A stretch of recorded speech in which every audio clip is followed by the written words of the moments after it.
Okay. Siyempre, may word of thanks. Masasabi niya. Sige, si Kuya Puma na lang. Ayan, si Kuya Puma. Okay, nakilala niyo sino Kuya Puma. Pasensya na kayo.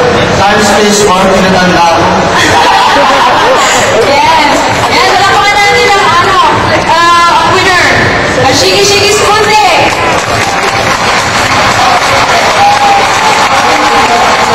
Alright. Thank you po. Thank you po, Miss Suan and Mr. Henry. Yeah. Ayan. So, ayan. Pasalamatan natin lahat ulit ng mga hindi ka na nag-cosplay.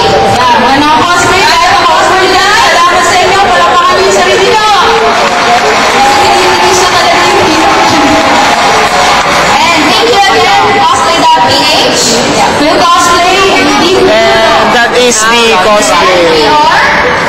Ako, paalis na ako dito.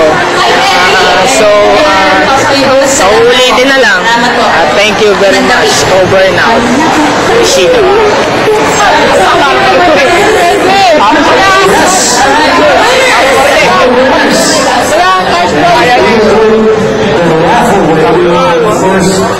Okay niya, ano yun?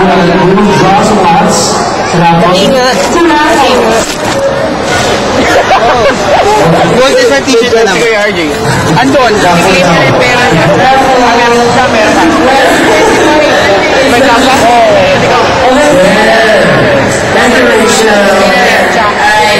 Oh, pwede ka na mag-closing. Okay, Hiro Yamato report. Okay. Nag-raffle sila.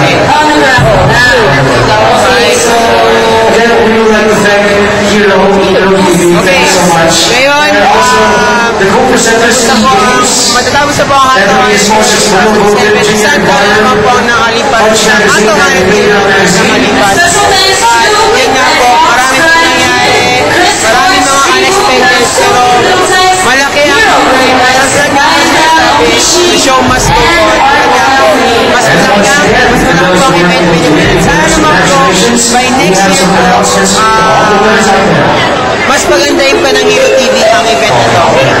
This is for the Hero Yamato Report. I'm your host and your coordinator on the go. Heading out.